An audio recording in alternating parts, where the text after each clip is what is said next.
I always tell myself I'll save whatever's left over at the end of the month. How much is usually left over? Nothing. There's never anything left, right? Because spending expands to fill whatever money is available. Saving from what's left over is a strategy that requires the universe to leave something behind. It almost never does. So what do people who actually save do differently? They reverse the order. They save before they spend anything. First dollar goes to savings. Everything else gets spent from what remains, like paying a bill to yourself first. Exactly that. George Clason wrote about it in 1926 and called it the oldest and most reliable rule of personal finance. Nearly a century later, the rule still works because human nature hasn't changed. 1% of 1% of what I make isn't going to save me, though. No, but it will build the habit. And the habit is what you actually need to build first. Somewhere between receiving money and paying your bills, there is a window, a brief moment when the paycheck has arrived and the obligations have not yet been met. For most people, that window fills with spending, small purchases, convenience costs, habitual transactions, and by the time the bills are paid, the savings opportunity is gone. This is not a discipline failure. It is a sequence problem. And the fix is to change the sequence. Pay yourself first is the principle of making your savings transfer the first financial transaction of every pay period. Not the last, not the conditional one that depends on nothing going wrong, but the first. Before groceries, before dining out, before any discretionary purchase. The savings move happens on the same day as the deposit in an automated transfer to a separate account before the money becomes mentally available for spending. George Clason introduced this principle in The Richest Man in Babylon, published in 1926 as a collection of parables set in ancient Babylon. His primary character, Arcad, offers a single rule for building wealth that remains unchanged after nearly a century. From each payment you receive, save at least 1/10 before spending anything else. Not from what is left, not conditionally. A fixed share off the top every time. Clayson's reasoning was not sophisticated. It was simple. If you pay every other obligation before your own savings, your savings will always be the last priority. And last priorities rarely get funded. The behavioral mechanism behind pay yourself first was later formalized in behavioral economics research. The concept of mental accounting, documented extensively by Richard Thaler, whose work on human financial decision-making earned him the Nobel Prize in Economics, explains why the sequence matters. Money that has already been transferred to savings is mentally reclassified. It belongs to the savings goal, not to the spending budget. Money that sits in a checking account, even if mentally designated for savings, remains psychologically available for spending and almost always gets spent. The physical separation, moving money to a different account before any spending decisions are made, is the mechanism that makes the intention stick. Ramit Sethi, in I Will Teach You to Be Rich, built an entire financial system around this single principle. His conscious spending plan framework begins with automation.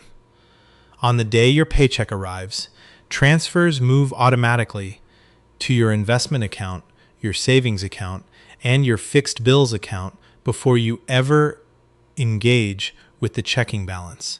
What remains after those automatic moves is your conscious spending money.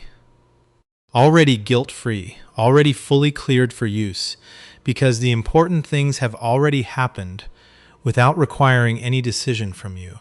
Here is how to implement pay yourself first, starting with your next paycheck. Step 1. Decide on an amount that is honest, not impressive. The percentage that behavioral finance researchers most consistently recommend as a starting point is 1% of take-home income for someone who has never saved consistently. Not 10%, not 20%, 1%. For someone earning $3,000 per month take-home, 1% is $30. That amount will not change your financial life this month, but it will do something more important.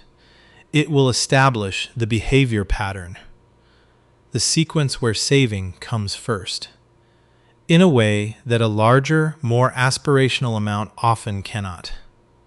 Start small enough that the automatic transfer does not create its own budget problem. Step 2.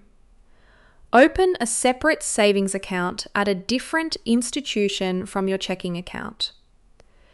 The friction of logging into a different bank app or website to access the money is intentional. It creates a small but real barrier between you and the impulse to transfer the money back.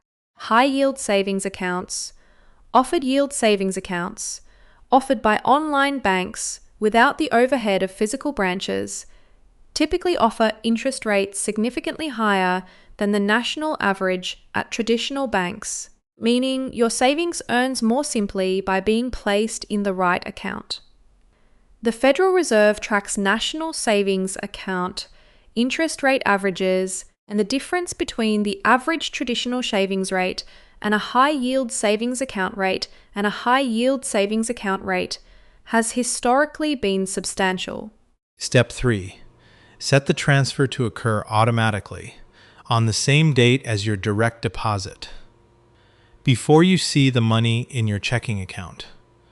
Before any discretionary spending has occurred, the CFPB, the Consumer Financial Protection Bureau, has consistently recommended automation as the single most effective behavioral tool for households trying to build consistent savings habits, specifically because it removes the in-the-moment decision from the process. When the decision has already been made and executed before you are aware of it, present bias, the tendency to prefer immediate spending over future savings, has no opportunity to intervene. Step 4. Increase the percentage by 1 additional point every 3 to 4 months. 1% becomes 2%. 2% becomes 3%. This gradual escalation, sometimes called the Save More Tomorrow principle, drawn from research by Shlomo Benazzi and Richard Thaler on retirement savings behavior, allows the savings rate to grow in alignment with the psychological adjustment period required. Each increase feels manageable rather than drastic because it is small relative to the current level. Over 2 to 3 years, a household that starts at 1% and increases by 1 point every quarter can reach a savings rate of 10 to 15 disruption that an immediate jump to that level would create. The Federal Reserve's survey of consumer finances documents consistently that a large share of Americans not approaching retirement age have insufficient retirement savings to support the lifestyle they expect. Not primarily because they did not earn enough, but because the saving habit was never established and maintained.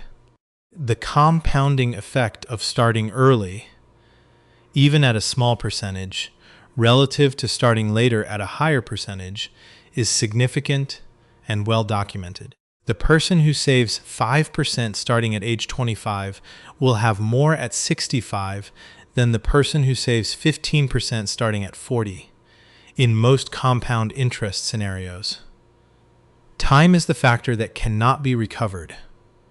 The behavior that captures time is starting now, at whatever amount is honest.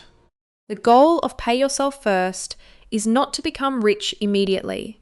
The goal is to stop being the last person in line to be paid from your own paycheck. Every other obligation in your financial life is paid before you. every subscription, every utility, every lender. Pay yourself first makes your savings the one obligation that is paid before anyone or anything else claims its share. Start with $30. Automate it. Leave it alone. Increase it in 4 months. The order in which you pay things determines what gets funded and what gets left behind. Change the order. So pay yourself first means saving before I spend anything, not from what's left. The leftover strategy has a 100% failure rate for most people. The math is set up against it. Start at 1%, automate it, increase slowly over time, until you hit a savings rate that supports the financial goals you actually have. And put it in a separate account so I'm not tempted to move it back. Different bank, ideally. Enough friction that it takes a deliberate decision, not an impulse, to access it. I make $3,000 a month. 1% is $30. Automate $30 this week. In 4 months, automate 60. That doesn't feel like enough. Compared to zero, it is infinite. That's the first step.